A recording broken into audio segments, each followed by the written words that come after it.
اللہ کی نظر میں اچھا کون ہے، جو نماز پڑھتا ہے یا نماز چھوڑتا ہے؟ بولو نا۔ دیکھو ایک بات خوب اچھی طرح کھوپڑی میں بٹھا لو، اگر آپ اچھا بننا چاہتے ہو اللہ کی نظر میں، باقی ساری چیزیں ایک طرف، اللہ سب سے پہلے توحید کے بعد یہ دیکھتا ہے کہ بندہ نماز پڑھتا ہے کہ نہیں پڑھتا، باقی سب چیزیں بعد میں۔ کیونکہ الحمد سے لے کے والناس تک قرآن جو اچھے لوگوں کی تعریف کرتا ہے نا، اس میں کہیں بھی ایسا نہیں ہے کہ اللہ نے اچھے لوگوں کی صفات بیان کی اور سب سے پہلے نمبر پہ نماز کا ذکر نہ کیا ہو۔ سمجھ میں آ رہی ہے بات؟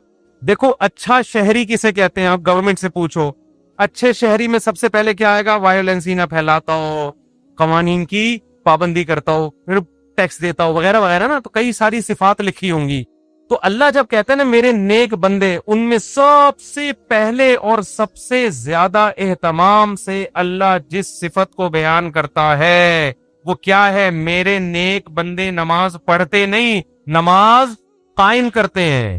اس لیے یہ کسی کے دماغ میں اگر فطور ہے، معذرت کے ساتھ تھوڑا سخت لفظ استعمال کر رہا ہوں، یا خناس کا لفظ اور تھوڑا اچھا ہو جائے گا مناسب سا، کسی کے دماغ میں یہ خناس ہے، معذرت کے ساتھ تھوڑا سخت جملہ استعمال کر رہا ہوں، کہ وہ نماز پڑھے بغیر نیک بن سکتا ہے یا اچھا بن سکتا ہے، تو وہ اپنے دماغ کا بولو علاج کر۔ میں اکثر ایک واقعہ بتاتا ہوں، ایک خاتون کا فون آیا، میرے بھائی کا انتقال ہو گیا، بہت اچھا تھا، مجھے خواب آ رہے ہیں کہ وہ جنت میں جا رہا ہے، اور خواب آ رہا ہے۔ میں نے کہا پھر تو یہ امید ہے انشاءاللہ بہت اچھا ہوگا، تو بس آپ بھی دعا کر دیں، لیکن خواب تو بہت اچھے آ رہے ہیں، اور بہت اچھا تھا، بہت ہی اچھا تھا۔ میں نے کہا کیسے بہت ہے؟ میں نے کہا مجھے تو شاید کو بہت ہی اچھا ہوگا بھای، اتنے اچھے تو آج کل اچھے ہوتے ہیں لیکن بہت زیادہ اچھے مارکیٹ میں ملتے نہیں ہیں، تو اس لیے میں نے مزید پوچھ لیا۔ میں نے کہا کیا مطلب، کیا کرتا تھا؟ بہت اچھا تھا۔ اس نے کہا لوگوں سے مسکرا کے بات کرتا تھا، کبھی کسی کا دل نہیں دکھایا۔ میں نے کہا بہت اچھا تھا۔ میں نے کہا نماز پڑھا کہ؟ بس نماز نہیں پڑھتا تھا، بس نماز۔ ان کو تو میں نے نہیں کہا بیچاری کی میت ہوئی ہے دل خراب ہو جائے گا، میں نے کہا ان کو نہیں کہا، میں نے آپ کو کہہ رہا ہوں کہ ان کو مجھے یہ کہنا چاہیے محترم، یہ جو آپ کو خواب آ رہے ہیں نا جنت بننے کی، یہ شیطانی وسوسے ہیں۔ آپ کہہ سکتے ہیں ہو سکتا ہے اللہ نے بخش دیا، دیکھو ہو سکنے کو تو دنیا میں سب بہت کچھ ہو سکتا ہے۔ الحمد سے لے کے والناس تک جو قرآن بیان کر رہا ہے وہ ہے جو یقینی ہے، اور خواب یقینی وہی نہیں ہے۔ تو اس یقینی کے مقابلے میں غیر یقینی کو ہم کیسے چھوڑ دیں؟ یعنی غیر یقینی کے مقابلے میں ہم یقینی کو کیسے چھوڑ دیں؟ تو یہ تو اپنا تخیل بھی ہو سکتا ہے۔ میں نہیں کہہ رہا کہ اللہ نے اس کو جہنم میں بھیجا، یہ تو اللہ ہی بہتر جانتے ہیں۔ بے نمازی کے لیے اللہ نے قرآن میں کہیں بھی رحمت کا، مغفرت کا تذکرہ بولو نہیں کہ۔ ایک حدیث سنا کے بیان ختم کرتا ہوں۔ نبی صلی اللہ علیہ وسلم نے فرمایا جب جہنمی جہنم میں چلے جائیں گے، جنتی جنت میں چلے جائیں گے، تو جنتیوں میں جو رشتہ دار جن کے جہنم میں ہوں گے نا، جنتی اللہ سے سفارش کریں گے ان رشتہ داروں کے لیے، اور سفارش میں یہ الفاظ کہیں گے، اے اللہ ہمارے کچھ مسلمان کانوا یصلون معنا، جو ہمارے ساتھ مسجدوں میں نماز بھی پڑھتے تھے، ویصومون معنا، ہمارے ساتھ رمضان کے روزے بھی رکھتے تھے، لیکن آج اپنے گناہوں کی وجہ سے وہ جہنم میں ہیں، ان کو نکال لے۔ کیا مطلب؟ یہ تو ہے ہی نہیں کہ نماز نہیں پڑھتے تھے، کوئی مسلمان تھے تو نماز تو تھا ہی، لیکن اور کچھ خرابیاں تھیں جن کی وجہ سے سزا مل رہی ہے۔ کہیں بھی قرآن میں اس کا تذکرہ نہیں ہے کہ بے نمازی ہو اور جنت میں ہو۔ سمجھ میں آ رہی ہے بات کہ نہیں آ رہی؟ میں کسی پہ جہنم کا فتویٰ نہیں لگا رہا، یہ تو اللہ کا کام ہے کس کو جنت دے۔ قانون اور ضابطہ یہی ہے کہ بے نمازی کے لیے جنت نہیں ہے۔ یہ اسلام کی پہلی علامت ہے، نماز آپ کو پڑھنی پڑے گی، چاہے آپ دل سے خوش ہو یا نہ ہو، آپ کو اور جماعت سے پڑھنی پڑے گی آپ کو۔ تو یہ وہ حق کا راستہ ہے جس میں سب سے پہلے شیطان رکاوٹ ڈالتا ہے، اور اس کے بعد آپ کا اپنا نفس، اور تیسرے نمبر پہ کلچر۔ ہر حق میں 3 رکاوٹیں کھڑی ہوتی ہیں، تو نماز بھی حق کا راستہ ہے یا نہیں ہے؟ اللہ کہتے ہیں میں نے پیدا کیا، میں صبح و شام رزق دیتا ہوں، تو میرے در پہ آ کے حاضری کیوں نہیں دیتے؟ اور ہر دفعہ اعلان کروایا جا رہا ہے حی علی الصلاۃ، حی علی الصلاۃ۔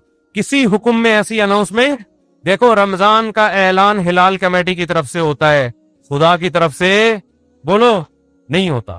اللہ نے کوئی ورڈنگ نہیں بتائی کہ یہ نہ نہ نہ۔ زکوٰۃ کا اعلان کسی کی طرف سے بھی نہیں ہوتا، اسٹیٹ بینک ایک اناؤنسمنٹ کر دیتا ہے کہ چاندی اتنے روپے تولے اور فرسٹ رمضان کو زکوٰۃ کٹ جائے گی۔ اللہ کی طرف سے اناؤنسمنٹ کا کوئی انتظام بولو نا یار نہیں ہے۔ ماں باپ کے حقوق، ان کے ساتھ حسن سلوک فرض ہے، لیکن اللہ کی طرف سے کوئی یاد دہانی مسلسل قرآن میں اللہ نے لکھ دیا، بس الگ سے اناؤنسمنٹ نہیں ہے۔ حج کی الگ سے اناؤنسمنٹ ہے کوئی؟ اللہ کی طرف سے نماز واحد حکم ہے. فجر میں اللہ نے مؤذن کو کہا کہ اعلان بھی کرو زور سے اونچی آواز سے, اور ورڈنگ بھی تمہاری نہیں ہوگی, جو الفاظ میں بتاؤں گا ان الفاظ میں لوگوں کو بلانا ہے. ایسا نہ ہو تم اپنے الفاظ میں کہو, لوگ اس کو تمہاری دعوت سمجھیں گے, لوگ مولوی صاحب کا بیان سمجھیں گے اس کو, لوگ کہیں گے مولوی صاحب نصیحت کر رہے ہیں. اگر اللہ مؤذن کو اجازت دے دیتے بھائی لاؤڈ اسپیکر پہ کھڑے ہو کر لوگوں کو یاد دہانی کراؤ اخفل طریقے سے کہ لوگوں نماز کے لیے آ جاؤ, لوگ اس کو اللہ کا بیان سمجھتے یا مؤذن کا؟ یار یہ اپنا ہے. اللہ نے کہا نا نا نا نا نا, جو الفاظ میں نے بتائے ہیں ان میں ایک لفظ بھی دائیں بائیں 4 دفعہ اللہ اکبر کہنے, 5 دفعہ نہیں, 3 دفعہ نہیں, اللہ اکبر ہی کہنا ہے, اللہ کبیر نہیں کہنا, اللہ اعظم نہیں کہنا, اشہد ان لا الہ الا اللہ کہنا ہے. اب لا الہ الا اللہ کے بعد کوئی محمد رسول اللہ لگا سکتا ہے؟ نا نا نا, جو ورڈنگ میری ہے وہ, پھر اشہد ان محمد رسول اللہ, پھر حی علی الصلاۃ, یہ بھی 2 دفعہ کہنا ہے, 3 دفعہ کہنے کی بھی اجازت نہیں, 1 دفعہ کہنے کی بھی اجازت ہے. پھر حی علی الفلاح, اب مؤذن کے حی علی الفلاح آج میں پہلے کر دیتا ہوں, حی علی الصلاۃ آج میں بولو بعد میں. نا نا نا, اللہ نے کہا تیرا کام ہے, تو میری طرف سے متعین ہے, یہ اناؤنسمنٹ میری طرف سے ہوگی. کیوں؟ اللہ ایک ایک بات اس لیے تاکہ اللہ کی حجت اس کے بندوں پہ تمام ہو جائے. کل قیامت میں کوئی یہ نہ کہہ سکے اے اللہ نماز میری سمجھ میں نہیں آ رہی تھی. اللہ کہے گا 5 دفعہ تیرے کان میں نے اپنی کبریائی ڈلوائی اور وہ ورڈنگ تو اس کو بھول گیا تھا. یہ کیسے ہو سکتا ہے؟ میرے بھائی چھوٹا حکم نہیں ہے, چھوٹا حکم نہیں ہے, ایمان اور کفر کا مسئلہ ہے یہ. ابھی سے عزم کرو, ابھی سے پابند. اگر سستی ہو رہی ہے سستی کا علاج کرو. آج موٹیویشنل اسپیکر آپ کو بتا رہے ہیں سستی کا علاج کیا ہے. وہ آپ کو پیسہ کمانے میں جو سستی ہو رہی ہے نا اس کا علاج بتا رہے ہیں. آپ سارا دن سوتے پڑے رہو, مر جاؤ گے بھوک سے, زیادہ یہی ہوگا, کم نقصان ہوگا آپ کا. لیکن قیامت کے دن جو اللہ سب سے پہلے آپ سے پوچھے گا وہ کیا پوچھے گا؟ وہ نماز کا پوچھے کہ میں نے پیدا کیا تھا اور میں نے بار بار پیدا ہوتے ہی کان میں اذان دلوا دی, پیدا ہوتے ہی. اس کو ہلکا سمجھنا شروع کر. خواتین جا رہی ہیں شاپنگ کرنے, نماز بول. سفر پہ جا رہے ہیں, نماز بول. تو سفر میں ہی تو پتہ چلتا ہے نماز کا, شاپنگ کے دوران ہی تو پتہ چلتا ہے نماز کا. تو آج سے عزم کرو میرے بھائی. اور میں ایک نسخہ بتا دوں, جس نے فجر کی نماز جماعت سے پڑھ لی, اس کا مطلب باقی نمازیں بھی کیسے پڑھتا ہے, وہ جماعت سے پڑھے. فجر پڑھ لی نا, اس کا مطلب باقی نہیں چھوڑے گا. پھر فجر کو فوکس کر لو. اور جی ہاں, فجر میں تو اللہ نے ایک اور الفاظ اضافہ کروا دی نا, الصلاۃ خیر من النوم. کتنے پیارے الفاظ ہیں, کتنی میٹھی نیند سو رہا ہوتا ہے. اللہ نے بتا دیا. دیکھو اللہ میاں نے بھی کیسا کام کیا. مؤذن کو بولا بولنا ہے, گھر میں لٹ لے کے نہیں پہنچا. ہم اگر کسی کو سمجھائیں, 1 دفعہ سمجھائیں گے آ جا نماز کے لیے, دوسری دفعہ سمجھے, تیسری دفعہ غصہ آئے گا نا, جا کے تھپڑ لگا دیں گے, ابے میں تجھے سمجھا رہا ہوں, تیری کھوپڑی میں بات آ نہیں رہی ہے. یا آپ بیگم کو ایک بات سمجھا رہے ہو, بیگم چائے میں تھوڑا چینی کم ڈالا کرو, تم ویسے اتنا میٹھا بولتی ہو کہ چائے میں میٹھے کی ضرورت نہیں ہے. پھر وہ چینی زیادہ ڈال رہی ہے, پھر چینی زیادہ, پھر آدمی کو غصہ آتا ہے نا. یہی تھوڑی کہ ہمیشہ ریکارڈنگ چلا کے چلا جائے گا, چینی کم ڈالو, چینی کم ڈالو. ایک دن 5 6 7 8 دفعہ آ کے اس کو غصہ آئے گا کہ بھائی بولا ہے کم ڈالو, نمک کم ڈالو, 1 دفعہ 2 دفعہ 3. لیکن اللہ کا اصول دیکھو, اللہ نے کہا مؤذن سے فجر میں اعلان کر دینا, حی علی الصلاۃ حی علی الفلاح الصلاۃ خیر من النوم, نماز نیند سے بہتر ہے. بس بتا دینا, گھر میں ڈنڈا لے کے نہیں پہنچنا. نہ سونے تو جو پڑا ہوا ہے. کیوں؟ لا تحسبن اللہ غافلا عما یعمل الظالمون.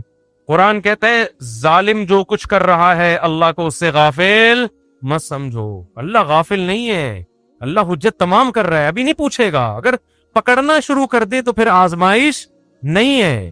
پکڑنا شروع کر دے اللہ تعالیٰ پھر تھوڑی آزما. ابھی تو اللہ کہہ رہے جو سو رہا ہے سونے دو. جو میرے نیک بندے ہوں گے نا, جن کو پتا ہے کھلاتا اللہ ہے بلاتا اللہ ہے, وہ اس آواز پہ کان دھریں گے, وہ اسے سنیں گے. یار یہ بار بار کیا کہا جا رہا ہے؟ غیر مسلم بھی سنتے ہیں اذان, پتہ ہے آپ کو, وہ بھی غور کرتے ہیں کیا ہو رہا ہے, بار بار کیوں مسلمان اناؤنسمنٹ کرتے ہیں. لیکن ہم اس اناؤنسمنٹ کو سن کے ہمارے کان سن ہو گئے. تو ہم اس خوش فہمی میں ہے کہ اللہ تعالیٰ مؤذن کو آٹو پہ کر کے معاذ اللہ بھول گیا ہے. جیسے بٹن دبا کے بعض دفعہ آدمی بھول جاتا ہے نا, تو اللہ مؤذن کا بٹن دبا کے شاید بھول گئے ہیں. اللہ کو تو پتہ ہی نہیں کہ اس آواز کو نہ کوئی سن رہا ہے نہ کوئی اس پہ لبیک. 2-4 آدمی بیوقوف سے مسجد میں آ جاتے ہیں. وہ میں مذاق میں کہہ رہا ہوں, ایسا نہ ہو ہمارے نمازی بولے ہم کو بیوقوف کیوں بول رہے ہو. مطلب وہ میرا مقصد اس سے یہ ہے کہ وہ جو ایک آدمی تھا نا, ایک مولوی صاحب تھے مسجد میں, تو کسی دیہاتی کا بیل آ گیا یہ کٹا آ گیا مسجد میں تو مؤذن صاحب نے اس کٹے کو مارنا شروع کیا. تو دیہاتی بھاگتا ہوا آیا, بولا مولوی صاحب یہ بے زبان جانور ہے, مسجد میں بھولے سے آ گیا, کبھی مجھے دیکھا آپ نے مسجد میں؟ یہ تو بے زبان بے عقل آ گیا, کبھی مجھے دیکھا؟ یعنی میں عقل مند ہوں, میں تھوڑی آتا ہوں. تو جو بیچارے چند آ رہے ہیں وہ لوگ ان کو بیوقوف سمجھتے ہیں. تو اللہ میاں نے اناؤنسمنٹ کرا کے نا یاد دہانی بار بار کرا رہے ہیں. تو اب ہم یہ سمجھتے ہیں کہ چند بیوقوف ہیں جو اللہ کی دعوت پہ لبیک کہہ کے نماز پڑھنے آ جاتے ہیں, بیوقوف لوگ ہیں. ایکچولی ان کو تو کوئی گھر میں کام دھندا ہے نہیں, بیوقوف لوگ ہیں, تو اس لیے آ جاتے ہیں مسجد میں.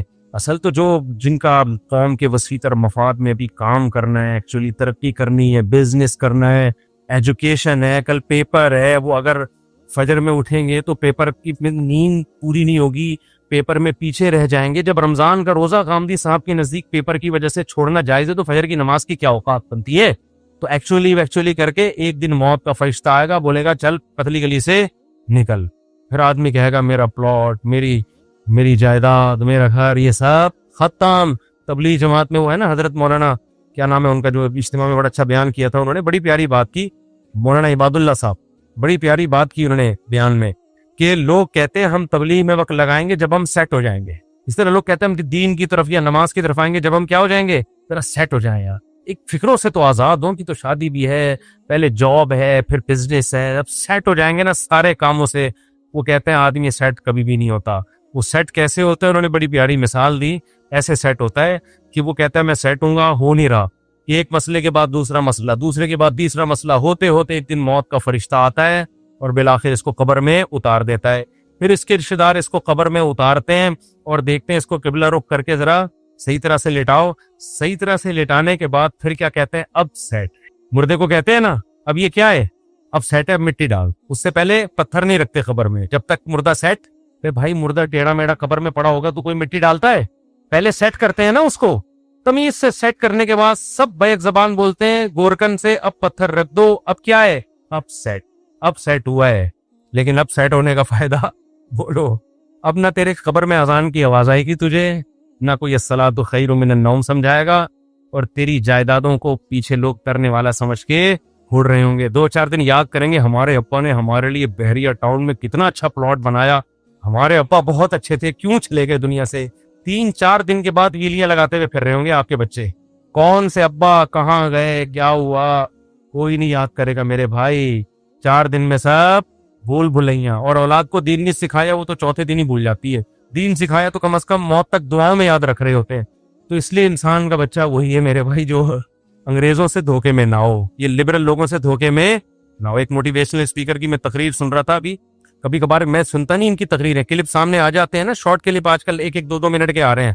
تو میرے سامنے کلپ آ گیا, اس نے تقریر میں کہا کہ خدا جو ہے نا, خدا یہ ہمارا بلیو ہے, یہ کوئی ریئلٹی نہیں ہے. ریئلٹی وہ ہوتی ہے جو سائنس ثابت کرے, سائنس تو خدا کو ثابت نہیں کرتی. تو ریئلٹی پہ چلو, اپنے بلیو پہ مت چلو. میں نے کہا یہ اس کے جوابات تو میں پھر کبھی بعد میں دوں گا. یہ فضول بکواس جو کی ہے کیا مطلب ہے اس کا, اس میں کتنی سقم ہے, کتنی عیب ہے اس تقریر میں. لیکن میں نے کہا مرے گا تو یہ سارا تیرا جو تکبر ہے نا, جس نے بنایا ہے وہ پوچھے گا کہ تیرا بلیف مجھ پہ تھا کیوں نہیں. تو سائنسدانوں کو تو مانتا ہے, بنی ہوئی چیزوں کو دیکھ کر کہتا ہے کسی سائنٹسٹ نے یا کسی میکینک نے بنائی ہے, اور وہ میکینک خود بخود کیسے بن گیا. تو یہ ریئلٹی ہے جس پہ ہمارا بلیو ہے, یہ ہوائی باتوں پہ بلیو نہیں ہے. یہ گراؤنڈ ریئلٹی ہے خدا کا وجود, جس پہ ہم کیا کرتے ہیں, بلیو رکھتے ہیں. یہ بلیو اور ریئلٹی 2 الگ الگ چیزوں کے نام بولو نہیں ہے. تو خیر تکبر بہت ہے. آج تھوڑے سے انگلش کے 2-4 الفاظ آ جائیں, 2-4 آپ کو کچھ تھوڑا سا بولنا آ جائے تو انسان اپنی اوقات بھول جاتا ہے. اس لیے قبرستان میں جا کے دیکھا کرو کیسے مردے پڑے ہوئے, لیکن ہم نے بھی مرنا ہے, جواب دینا ہے. اللہ ہم سے اپنے بارے میں سب سے پہلے پوچھے گا, اللہ تعالیٰ ہمیں. اور آخری بات دیکھو, اگر نماز کبھی چھوٹ جائے نا جماعت سے, اپنے اوپر جرمانہ رکھو, سزا دو اپنے آپ کو. ایسے اپنے آپ کو ڈھیلا نہ چھوڑ دو کہ عزم کرتے میں پڑھوں گا پھر چھوٹ جاتی ہے. وہ سزا تو دو اپنے آپ کو. فجر جس دن چھوٹ جائے, ناشتہ گول, ناشتہ نہیں. حضرت حکیم اختر صاحب رحمہ اللہ فرمایا کرتے تھے, جس کی فجر چھوٹ جائے وہ کس منہ سے ناشتہ کرتا ہے, اس کو تو غیرت آنی چاہیے. تو یہ پراٹھے اور کباب کھا رہا ہے, جس خدا نے تجھے دیے ہیں اس نے تو تجھ سے صرف اتنا سا معاوضہ مانگا تھا کہ فجر میں حاضری دے دے. اب کس نعمتیں تو پھوڑ رہا ہے بس ایسے بیٹھ کے. تھوڑا سا اللہ کا حق ہے وہ ادا کرنے کے لیے تیار نہیں ہے تو کچھ تو سزا دو میرے بھائی. اللہ میاں نے ہر مسئلے کا حل بتایا ہے کہ جس مسئلے کا حل ہو اس کا حل تلاش کرو, نہیں ہو تو صبر کرو. انا للہ و انا الیہ راجعون, ہم اللہ کے لیے, ہم نے اللہ کی طرف لوٹ کر جانا ہے. اور واقعی ہر مسئلے کا حل ہے, ٹھیک ہے نا, کہ دنیا مسافر خانہ ہے, ایک دن اللہ کے پاس جانا ہے بھائی. جو بھی ہوگا اللہ سے عافیت مانگو, باقی جو ہے جس حال میں اس صبر کرو. اچھا بھائی مفتی صاحب, اگر پردانے کیا لکھا ہوا ہے پتہ نہیں, پڑھ کے سناؤ یار. مشرک بھائی والد اگر کسی بڑے مرض میں مبتلا ہوں تو ان کے لیے صحت کی دعا کر سکتے ہیں, کیونکہ مشرک کے لیے دعا جائز نہیں. مشرک کے لیے مغفرت کی دعا جائز نہیں ہے, صحت کی دعا جائز ہے. رزق میں برکت کی, صحت کی, یہ ساری دعائیں جائز ہیں, صرف مغفرت کی دعا نہیں کر سکتے. چچی پردہ نہ کرے تو چچا کے گھر جا سکتے ہیں, ہاں چچا سے ملنے جا سکتے ہیں. چچی پردہ نہ کرے تو وہ چچی کا مسئلہ ہے, آپ کا مسئلہ نہیں ہے. آپ نظر کی تھوڑی حفاظت کریں, احتیاط کریں بس. اچھا یہ جو میں نے بیان میں مسئلہ بتایا ہے, بیان میں میں نے کہا نا کہ بعض عورتیں دیور سے پردہ کر لیتی ہیں تو دیور کو غصہ آتا ہے, مجھ سے کیوں پردہ کر رہی ہو, کیا میں برا آدمی ہوں. تو اللہ نے مذہبی لوگوں کے پاس آپشن ہی ختم کر دیا بحث کا. بھائی ہم اس لیے نہیں پردہ کر رہے کہ آپ کی نظر خراب ہے, بلکہ ہم اس لیے پردہ کر رہے ہیں کہ اللہ کا حکم ہے. لیکن یہ بات خوب سمجھ لیں, عورت یہ بات جب کہہ سکتی ہے جب وہ ہر نامحرم سے پردہ کرتی ہو. بعض عورتیں کیا کر رہی ہیں, ایک نامحرم سے پردہ کر رہی ہیں, دوسرے سے پردہ نہیں کر رہی ہیں. پھر اس کو غصہ آئے گا کہ ہم کیا برے لوگ ہیں. پھر یہ غصہ آنا ٹھیک ہے, صحیح ہے نا. مثال کے طور پر بعض خواتین کیا کر رہی ہیں, ایک دیور سے پردہ ہے, دوسرے سے پردہ نہیں ہے. اس دوسرے دیور کو تو پھر غصہ آنا بنتا ہے نا. وہ کہے گا کہ بھائی اگر پردہ ہے تو پھر اسلام کی وجہ سے کر رہی ہے تو پھر اس سے بھی کرو, نہیں تو اس کا مطلب مجھے کہ میں کوئی ٹھرکی ہوں, لوگوں میں تو یہی میسج جائے گا نا. سمجھتے نہیں ہے نا بات کو, اسی سے خوب سمجھ لیں. بعض لوگ آتے ہیں, بعض خواتین آتی ہیں پردہ نہیں کرتی ہیں, علماء کے سامنے بیٹھ جاتی ہیں, تو اس پہ لوگ علماء پہ اعتراض کرتے ہیں کہ وہ بیٹھی تو آپ کیوں بیٹھے ان کے سامنے. ایک تو یہ مائک بار بار, بھائی وہ بیٹھی تو ناجائز ہے نا بیٹھنا بے پردہ ہو کے, تو آپ کیوں بیٹھے. یہاں بھی خوب سمجھ لیں کہ عورت کے لیے پردے کا حکم عورت کو ہے کہ وہ پردہ کرے, مرد کو نہیں ہے کہ اگر کوئی عورت پردہ نہیں کر رہی تو آپ وہاں سے بھاگ جاؤ یا اس سے بات ہی نہیں کرو. مرد کو حکم یہ ہے کہ اس کے ساتھ تنہائی کسی صورت میں اختیار نہ کرے. وہ سمجھ میں آ رہی ہے بات. باقی مسئلہ یہ ہے کہ وہاں بھی یہی توجہ ہے کہ وہ پردہ نہیں کر رہی اس لیے کہ وہ کسی سے بھی نہیں کر رہی ہے. اگر وہ سب سے کر رہی ہوتی پھر مولانا صاحب سے نہیں کرے, یہ بھی غلط ہے. سب سے نہیں کر رہی, مولانا صاحب سے کرے تو پھر مولانا کو دماغ میں آئے گا کہ کوئی پتہ نہیں ہم کوئی ٹھرکی ہیں, صحیح ہے. باقی سب سے پردہ نہیں کر رہی, مولانا صاحب سے ایسے سمٹ کے بیٹھی ہوئی ہے جیسے. لیکن اس کی ایک دوسری توجہ بھی ہے کہ بعض دفعہ بعض مولانا کو اس پہ غصہ آتا ہے کہ بھائی ہم تو چاہتے ہیں کہ عورت پردہ کرے, ہمارے سامنے پردہ سے بیٹھے, لیکن پھر سب سے پردہ کرے نا, کسی سے نہیں کر رہی. ایک مولوی صاحب نے بتایا کہ مجھ سے کر رہی ہے, اس کا مطلب یہ مجھے غلط سمجھتی ہے, تو اس پہ ان کو غصہ آیا. میں نے کہا نہیں بھائی ایسے نہیں ہے. بعض دفعہ مولانا سے عورت اس لیے پردہ کر رہی ہوتی ہے, وہ یہ سمجھ رہی ہوتی ہے کہ یہ بے پردگی کو چونکہ برا سمجھتے ہیں. تو میں نے کہا وہ آپ کو ٹھرکی نہیں سمجھ رہی, وہ یہ اس لیے پردہ کرتی ہے کہ عورتیں کا خیال یہ ہوتا ہے کہ باقی لوگ تو بے پردگی کو برا نہیں سمجھتے, مولانا لوگ برا سمجھتے ہیں, تو کم از کم ان کے سامنے پردہ کر لو. تو یہ بہت اچھی بات ہے, ٹھیک ہے نا, یہ اچھی بات ہے. اس پہ کسی مولانا کو یہ نہیں ہونا چاہیے کہ میری, عام طور پر ہوتا بھی نہیں ہے اعتراض, مولانا لوگ اس سے خوشی ہوتے ہیں کہ اچھا ہے پردہ کر کے بیٹھے. کوئی بہت ہی کوئی عجیب سا کوئی ٹھرکی سا ہو تو ایک الگ بات ہے. ہر طرح 2 نمبر لوگ بھی ہوتے ہیں نا ہر فیلڈ میں, 1 نمبر بھی ہوتے ہیں, 2 نمبر بھی ہوتے ہیں, تو کوئی 2 نمبر ہو تو ایک الگ بات ہے. لیکن نارملی اس سے مولانا لوگ خوش ہوتے ہیں کہ پردہ کر کے بیٹھی ہے. اچھا میرے بھائی, اور اگر پردہ کر کے نہ بیٹھی ہو تو پھر مولانا پہ اعتراض نہیں بنتا. اعتراض کس پہ بنتا ہے, خاتون پہ بنتا ہے. جیسے کوئی بندہ بعض دفعہ ہمارے سامنے آتا ہے ٹانگیں پھیلا کے ایسے بیٹھا ہوتا ہے جیسے وہ ہمارا ماموں ہو, تو لوگ کہہ رہے ہوتے ہیں یہ دیکھو مفتی صاحب آپ کے سامنے کیسے بیٹھا ہوا ہے. تو بھائی اس سے پوچھو کہ تو مفتی صاحب کے سامنے کیسے بیٹھا ہوا ہے, ہم سے کیوں بول رہے ہو, وہ بیٹھا ہوا ہے ہم نے تھوڑی بٹھایا ہے. اچھا میرے بھائی, مفتی صاحب ایمان والوں کی, توحید پرستوں کی قیامت کے دن کیا کیفیات ہوں گی؟ ایمان والے جنت میں جائیں گے اور مشرک جہنم میں. اب کیا کیفیات ہوں گی وہ تو پورا بیان ہونا چاہیے اس پہ. مفتی صاحب اگر کوئی شخص توحید پر اور زندگی میں کبیرہ گناہ کر لے اور سچی توبہ کر لی ہو اور دنیا سے چلا جائے تو کیا پھر جہنم کا عذاب ہوگا؟ اگر سچی پکی ڈھکی کی توبہ کی ہے اور آئندہ اس گناہ سے بچنے کا عزم کیا ہے اور بچنے کے اسباب بھی اختیار کیے ہیں تو پھر وہ گناہ معاف ہو گیا, پھر سزا نہیں ملے گی. مفتی صاحب ہم آپ سے بہت محبت کرتے ہیں, آپ کو اللہ خوش رکھے, آمین. آپ سے سیلفی نکالے, پتہ نہیں کیا لکھا ہوا ہے, اللہ آپ کی محبت کو قبول فرمائے. سلطان احمد, اور بھی کچھ لکھا ہوا ہے, ولید کراچی, پتہ نہیں بخشا کیا لکھا ہوا ہے یار, ایک تو رائٹنگ تو صحیح کرو بھائی. احبکم اللہ الذی احببتمونا فیہ, اللہ آپ سے محبت کرے جس اللہ کی وجہ سے آپ ہم سے محبت کرتے ہیں. سیلفی کا میرے بھائی ٹائم نہیں ہے کیونکہ مجھے سفر پہ بھی جانا ہے. علماء فرماتے ہیں قرآن میں نماز اور سجدہ تلاوت کے علاوہ دوسرے سجدے منع ہیں. قرآن کریم میں نماز اور سجدہ تلاوت کے علاوہ دوسرے سجدے منع ہیں. کیا مطلب؟ نماز عصر کے بعد تمام سجدے منع ہیں. اچھا ہاں, نماز کے بعد تو سجدہ نہیں کر سکتے, الگ سے سجدہ تلاوت بھی نہیں کرنا چاہیے کیونکہ لوگ اس کو سنت سمجھتے ہیں, کیونکہ یہ رسم ہے, بعض لوگ نمازوں کے بعد سجدہ کر رہے ہوتے ہیں تو الگ سے سجدہ کریں. نماز عصر کے بعد تمام سجدے منع ہیں ایسا نہیں ہے, صرف مکروہ وقت جو شروع ہوتا ہے نا, جو سورج غروب ہونے لگے اس میں سجدہ منع ہے. عصر کے بعد آپ سجدہ تلاوت بھی کر سکتے ہیں. اور اگر 3 افراد 2 حصہ لیں اور ایک حصہ بچ جائے تو کیا وہ ایک حصہ باقی 3 افراد مل کر لے سکتے ہیں یا باہر سے کسی کو دیں؟ یہ بہت اہم مسئلہ ہے. لوگ یہ سمجھتے ہیں کہ گائے میں 7 حصے ہی ضروری ہیں, جب تک وہ 7 حصے نہیں ہوں گے قربانی نہیں ہوگی. یہ بالکل غلط ہے. گائے میں زیادہ سے زیادہ 7 حصے ہو سکتے ہیں, کم سے کم 6 بھی ہو سکتے ہیں, 5 بھی ہو سکتے ہیں, 4 بھی ہو سکتے ہیں, 3 بھی ہو سکتے ہیں, 2 بھی ہو سکتے ہیں. نہیں آئی بات سمجھ میں؟ مثال کے طور پر 2 آدمی گائے لے کر آئے, آدھی ایک کی ہو گئی آدھی ایک کی, تو 2 حصے ہو گئے. 3 آدمی گائے لے کر آئے, 1/3 ایک کی 1/3 ایک کی 1/3. اب یہ نہیں کہ یہ 1/3 میں آگے منہ والا حصہ تمہارا, بیچ والا, پوری گائے میں 1/3. 4 آدمی گائے لے کر آئے, یہ ایک آدمی لے کر آیا, 3 آدمیوں کو حصے بیچ دیے اس نے, ٹوٹل 4 برابر حصے کر دیے. لوگ سمجھتے ہیں کہ اب 3 آدمی ہیں تو ایک 4 حصے لے, 2 آدمی ہیں تو ایک 4 حصے لے گا, ایک 3 حصے لے گا. یہ ضروری نہیں ہے, سمجھ رہے ہو؟ تو اس تکلف کی بالکل بھی ضرورت نہیں ہے. کر لیا تو بھی قربانی ہو جائے گی. تو یہ 7 سے زیادہ لوگ شریک نہیں ہو سکتے, 7 سے کم 6 بھی ہو سکتے ہیں, 6 برابر حصے کر لیے جائیں. ٹھیک ہے.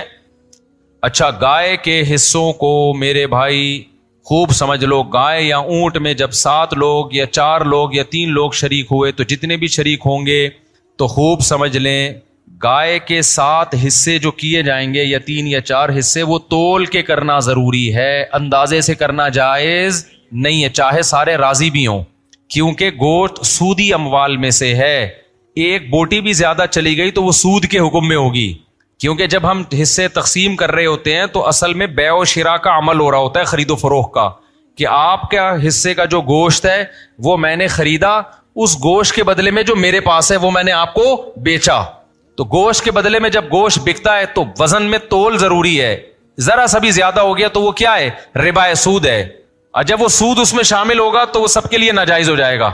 لہذا یا تو تول کے تقسیم کریں یا سود سے بچنے کے لیے ایک کام کر لیں کہ 7 حصوں میں کلیجی ملا دیں, کیونکہ جب ایک جنس میں دوسری جنس شامل ہوتی ہے پھر جو اضافہ ہوتا ہے نا وہ مخالف جنس کی طرف نسبت کر دی جاتی ہے اس کی. یہ سودی احکام ہے, سمجھ میں آ جائیں ٹھیک ہے, نہیں آئے تو پھر کسی اور وقت بیٹھ کے چھاؤں میں آئیے گا, سمجھا دوں گا بیٹھ کے. ابھی تو مسئلے پر عمل کر لیں, سمجھ رہے ہو؟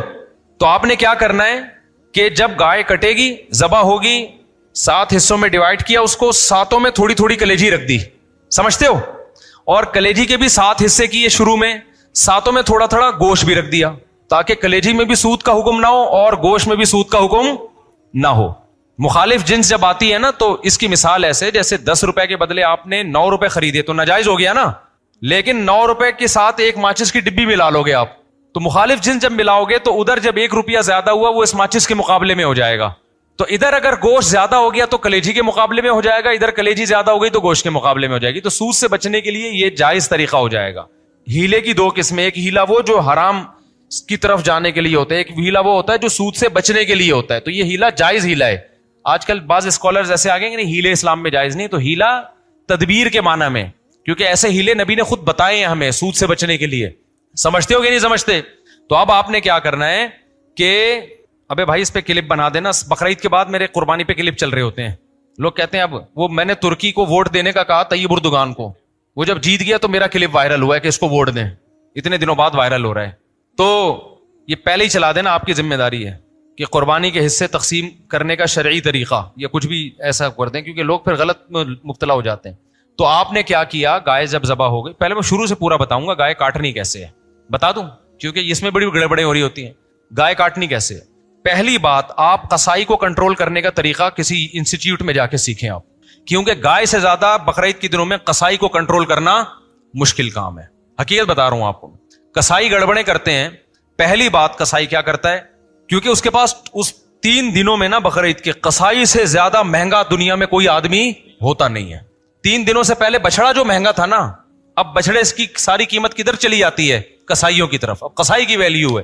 تو قصائی پکڑائی میں نہیں آتے, ان کو ہوتی ہے جلدی. آپ لائے, پہلی گڑبڑ قصائی یہ کرتا ہے کہ جانور کو گرایا, منہ میں ہوتا ہے اس کا گٹکا, منہ میں ہوتا ہے پان, منہ ہلا ہی نہیں رہا ہوتا, تکبیر ہی نہیں پڑھ رہا ہوتا. وہ کیسے پڑے گا جب اتنا بڑا گٹکا منہ میں رکھ کے پیک کے ساتھ بیٹھا ہوا ہے؟ تو تکبیر نکلے گی تو گٹکا ضائع ہو جائے گا نا اس کا. نہیں آ رہی میرا خیال ہے بات سمجھ میں. تو وہ چھری چلا رہا ہوتا ہے. ابے بھائی, تو آپ نے کیا کرنا ہے, قصائی سے بولیں جانور گرا دو, اس کی ٹانگیں قبلہ رخ کر دو. جانور کی قبلہ رخ ٹانگیں جب کریں گے تو جانور کا رخ قبلے کی طرف ہو جاتا ہے. سمجھتے ہیں نا لوگ کیا کرتے ہیں کہ وہ ٹانگیں ادھر ہیں, منہ بیچارے کا گھما رہے ہوتے ہیں اس طرف کو. ٹھیک ہے نا. تو وہ بھی جانور بزبان حال کہتا ہے بیل میں ہوں, حرکتیں تیری ہیں بیل جیسی. تو اس کو گرا کے آپ نے کیا کیا, اس کا رخ کہاں کر دیا؟ قبلے کی طرف. بلکہ اور آسان کر کے بتاتا ہوں, جو ذبح کرنے والا ہے نا اس کا رخ قبلے کی طرف ہونا چاہیے. سمجھتے ہیں بات کو؟ تو اس طرح سے جانور کو گرائیں کہ آپ کا رخ کہاں بن رہا ہو. تو پاکستان میں اس کا طریقہ یہ ہے کہ جانور کا جو سر ہے وہ ہو جنوب کی طرف. جانور کا سر کس کی طرف ہو؟ جنوب کی طرف. دم کا رخ کس طرف ہو؟ شمال کی طرف. اور ٹانگیں کس طرف ہو جانور کی؟ قبلے کی طرف. تو اس سے آپ کا ہاتھ بھی صحیح بیٹھے گا, آپ کا سینہ کس طرف ہو جائے گا؟ قبلے کی طرف ہو جائے گا. سمجھ رہے ہو؟ لیکن یہ اس جانور کے ساتھ جو آسانی سے اس کام کے لیے تیار ہو جائے. بعض دفعہ جانور اتنا خطرناک ہوتا ہے کہ اس کو گھمانے میں بہت ٹائم لگتا ہے, تو پھر قبلے کی طرف رخ کرنا کوئی ضروری عمل نہیں ہے. جیسے تیسے اس کو کاٹ کے جانور کو بھی تکلیف سے بچاؤ, خود بھی ٹینشن سے بچو. کیونکہ بعض دفعہ اتنی مشکل سے گرائے, قابو میں نہیں آ رہا, اس کو قبلہ رخ گھمانے کی جگہ نہیں مل رہی, اتنے چکر میں جانور ہی اٹھ کے اس نے آپ کو قبلے کی طرف لٹا دیا. سب لوگوں سب لیٹے ہوئے ہیں. ٹھیک ہے نا. ایسے بڑے واقعات ہوئے ہیں. تو کوئی تگڑا قسم کا جانور ہے, کنٹرول میں نہیں آ رہا, تو پھر تو جیسے تیسے ہو کر لو, تاکہ جانور کو بھی تکلیف نہ ہو, آپ کو بھی نہ ہو. لیکن نارملی اگر آسانی سے پاسبل ہو تو آپ نے کیا کرنا ہے کہ یہ بھی کر سکتے ہیں کہ اس کا سر شمال کی طرف ہو اور دم جنوب کی طرف ہو. یہ بھی صحیح ہے. مطلب یہ کہ ایک رخ اس کا شمال کی طرف اور ایک جنوب کی طرف. تو پھر پاؤں کس کی طرف ہوں گے؟ قبلے کی طرف. پھر آپ جب ذبح کرو گے نا تو آپ کا رخ کس طرف ہوگا؟ قبلے کی طرف. تو قصائی سے آپ چھری لے لیں. بعض دفعہ قصائی غیر مسلم بھی ہوتے ہیں, تو غیر مسلم کا ذبیحہ بھی اسلام میں حلال نہیں ہے. مشرک بھی ہوتے ہیں بعض دفعہ. میں نہیں کہہ رہا وہم کریں خام خواہ میں, قصائیوں کی رپورٹ وہاں طلب کا شناختی کارڈ دکھائے, اسلام لکھا ہے کہ نہیں لکھا, اتنی تکلف کی ضرورت نہیں ہے. لیکن احتیاط کرنے میں میرا خیال ہے کوئی حرج. قصائی کو پہلے سے جانتے ہیں تو ٹھیک ہے, نہیں جانتے تو پھر خود ذبح کر لو بھائی, سنت ہے نا یہ. کیا خیال ہے؟ ہمارے نبی نے تو خود جانور ذبح کیا ہے, بیگم سے بھی ذبح کروا سکتے ہیں. تو اب آپ نے, میں بیگم سے اس لیے کہہ رہا ہوں کہ بعض لوگ سمجھتے ہیں کہ عورت ذبح نہیں کر سکتی, حرام ہو جاتا ہے, کوئی ایسا کچھ نہیں ہے, تو وہ بھی ذبح کر سکتی ہے. باقی زیادہ اس میں تفصیل میں نہیں جانا چاہتا. اب آپ نے کیا کیا کہ رخ آپ کا قبلے کی طرف ہے. قصائی سے صرف یہ پوچھ لیں چھری رکھنی کہاں پر ہے, کیونکہ ہمارے ایک جاننے والے نے بکرا ذبح کیا, یہاں سے کاٹ دیا, اتنی لمبی گردن اس کی. تو اتنا بھی نہیں ہوتا بھائی, جہاں سے کاٹنا ہے وہاں سے کاٹو. تو رکھ کے آپ نے زور سے بسم اللہ اللہ اکبر پڑھنا ہے. آہستہ سے نہیں پڑھنا, بلکہ آہستہ سے پڑھ لیں گے تو بھی قربانی ہو جائے گی, لیکن زور زور سے کیا پڑھنا ہے؟ بسم اللہ اللہ اکبر. اور علماء کہتے ہیں قریب والے لوگ بھی پڑھیں تاکہ چھری چلانے والے کو یاد آ جائے. آپ نے جب ذبح کیا تو صرف 4 رگیں کاٹنی ہیں اس کی.